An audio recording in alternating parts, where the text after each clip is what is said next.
Hey, good morning. Happy Monday, May 16th. Are you enjoying some of the nice warm weather we're starting to finally have? So what's going on here? Well, have you seen gas in my area here, Kane County, Illinois, is now pushing the $4.99 a gallon for regular gas? Ooh, and just a couple years ago, it seemed like we were paying less than half of that, and we were energy independent. I don't know what happened. It came to a tragic but safe ending last week. Casey White was captured, and Vicky White unfortunately took her own life in that there. I still say one day that might be a made-for-TV movie, although I don't know how they would do it. And lastly, a lady by the name of Lindsay Cook has now been voted to serve on the Federal Reserve Board. And the deciding vote, it was 50 to 51. The deciding vote was cast by Vice President Kamala Harris. So she'll be on that board, and hopefully she can help with this crazy 40-year plus inflation that we're having now. And maybe she can help President Biden get a rating that's not going down. Anyway, let's talk about today's topic.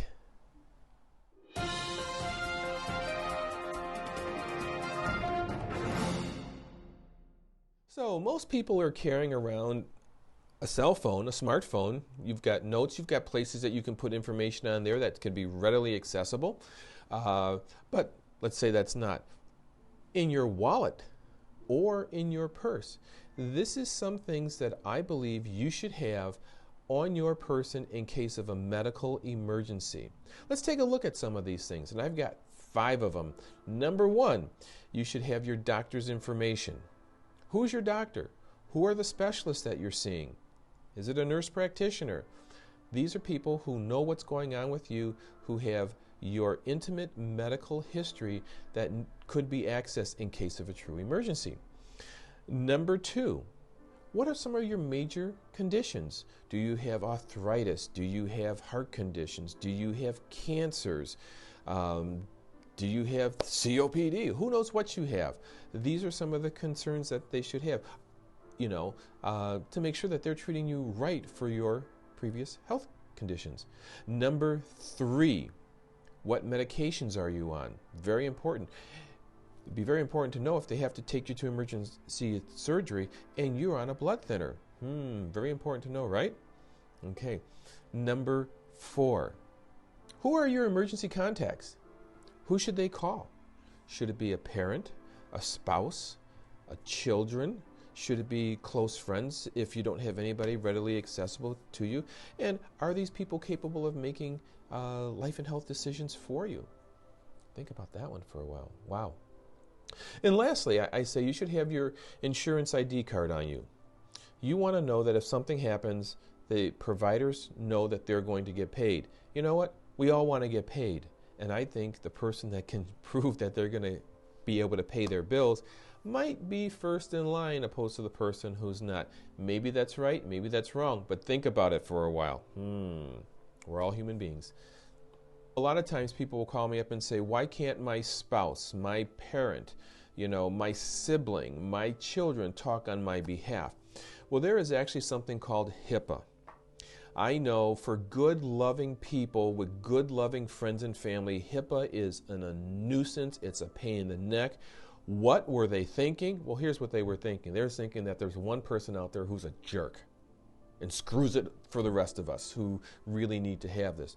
Well, that all being said, HIPAA is a problem out there. So, unless you have given the medical provider authorization, they're not going to be able to talk to your friends and family and loved ones about your concern. As far as the insurance company is concerned, there's something called a PHI form, Personal Health Information Form. If you ask me, you can call me. I can send you one to fill out to give to your insurance company. Here's been my experience on that. It can take a good couple of weeks for the insurance company to actually put it in their files for the authorization to go through. And they usually have a window of 6 months or a year, or maybe not even that long on these things.